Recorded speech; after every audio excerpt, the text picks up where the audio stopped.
Entering Kenmore. Doors will open on the left.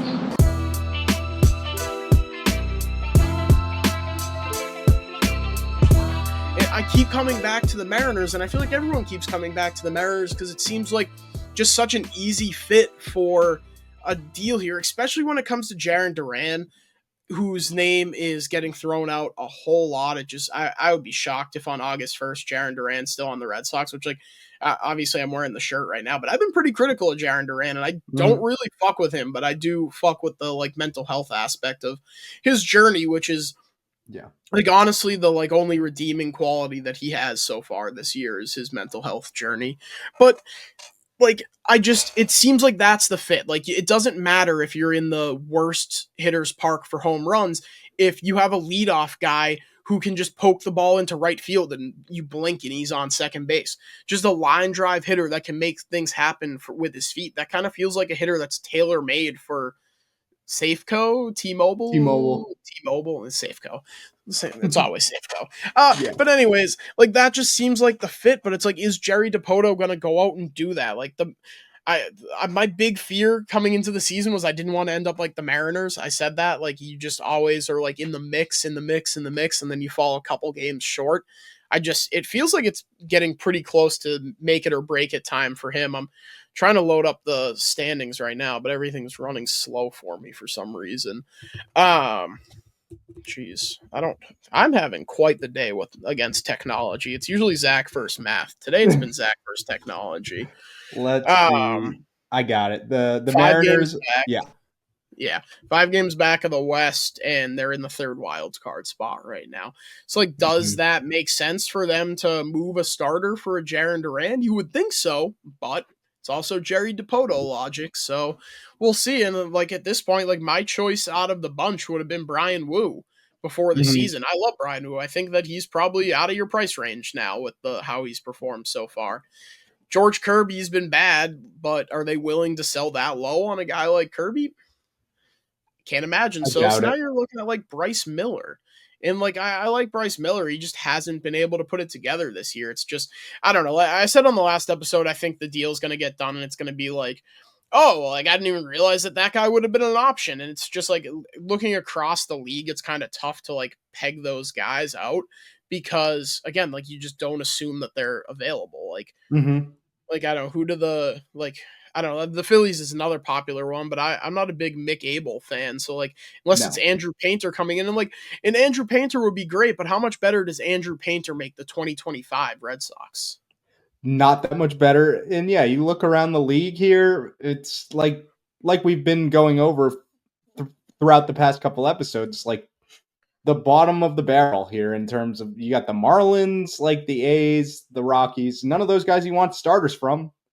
Yeah, or like the Padres are another one, like Michael King or Dylan Cease. Like, I don't see them moving one of them for Jarren Duran. And also, if I'm the Red Sox, I'm not moving Jarren Duran for one of those guys because you immediately have to pay them. Yeah, I agree. It's I was talking to my dad about this earlier too, is you're kind of searching for another pitcher along the lines of Garrett Crochet, where maybe even you have more control than Garrett Crochet had, but those guys don't just pop up out of nowhere. So no.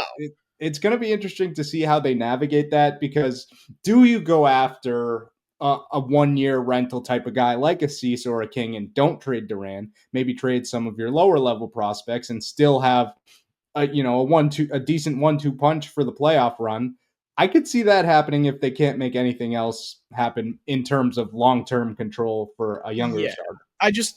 How sustainable do you think it is to continue running with this outfield configuration where you have 5 guys for 4 spots? Yeah, I don't think it's sustainable, because a lot of the reason why I'm upset that we're heading into the All-Star break right now is because I want to keep this momentum going. But another part of that is consistent playing time. And if you're giving one of these outfielders a day off pretty consistently, then I don't think that bodes well for the rest of the season. Especially, this pissed both of us off. Was a couple.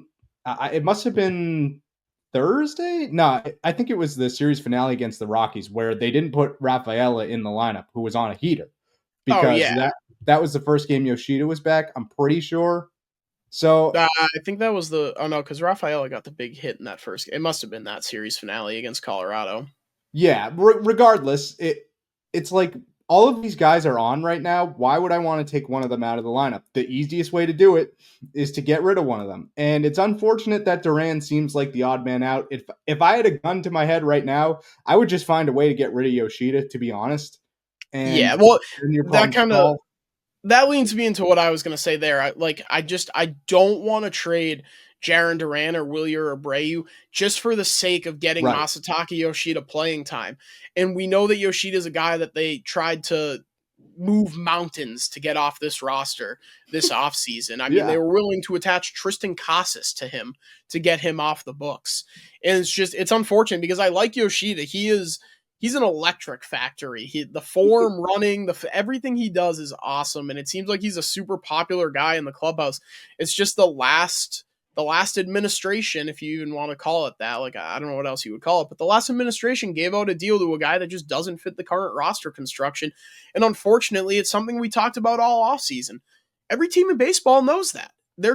Why would they give up any assets and bail you out of that contract when they know that more likely than not, you're going to have to DFA this guy? And Yeah. part of it is the money left on the deal at 2.5 years and like 30 something odd million or whatever it is. Like, it's not a super comfortable contract for a lot of teams to be taking on for a guy that we mostly believe to be a DH only player, especially one that hasn't played much this year. Like, can Masataka Yoshida play well enough in these next, how many games are there until the deadline? Like 9? Yeah, 10, 9 or 10 probably. 3, 6, 9, 12. 12 Okay. games until the deadline. So, like, can Yoshida play well enough to get a team to bite on him if you eat half the money? And even then, like, I don't care about the money necessarily, but that just feels like a lot. And I think Yoshida can be a valuable piece to the lineup too, because we talked about it as he was coming back. He doesn't strike out a lot. He puts the ball in play, and we see what happens when you put the ball in play. Like, it's just tough to be in this situation mid-season, and it goes back to having an incomplete offseason. But Mhm. like these are the cards you're dealt, and I don't know how much more sustainable it is. Like, Breslow keeps saying, "Oh well, like, yeah, sure, we're gonna have an odd man out on any given night, but that means we have an absolute weapon off the bench." And to me, it just feels better served to have that roster spot, or have that piece be somewhere else to bring something in. It's just what is that piece? And that brings me back to the Joe Ryan point. It's something Breslow said about how sometimes you can spend 2 to 3 days talking to a team about a guy that they were never going to move in the first place. And you're like, oh, well, we just wasted our time on that and we could have been working on something else. I kind of think that's what the Twins did to the Red Sox based on everything we know. That seemed like, based on what Jared was saying between Twitter and the podcast, that things were hot and heavy last Monday about Joe Ryan and then cooled off from there. So I kind of wonder if it was just like the Twins being like, oh, yeah, will you give us Roman or Marcelo? And the Red Sox were like, no. And then they like talked about it, like some other names were thrown around, and Falvey was like, I'll let you know tomorrow. And then he called back and was like, yeah, we're not moving Joe Ryan unless it's Marcelo or Roman Anthony, which, again, like, I would be absolutely furious if they traded one of those guys for Joe Ryan. I really like Joe Ryan, but if you're giving up more for him than you gave up for Garrett Crochet, we have a problem. Oh, yeah.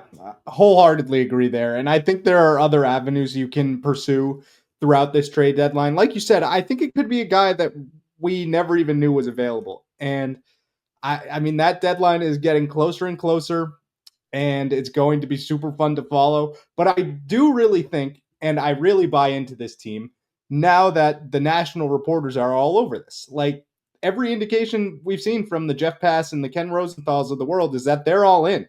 So if you're all in, you're going after another Dude, starter. credit to Passon. Passon never gave up on this team. He was on the 10 like a month and a half ago, being like, I still wholeheartedly believe that this team can be a contender. Shout out Passon. That was quite the call. Yeah, absolutely. I love Jeff Passan. Whatever he says, pretty much I will buy into, and especially when it's about my favorite baseball team, I absolutely love to see it.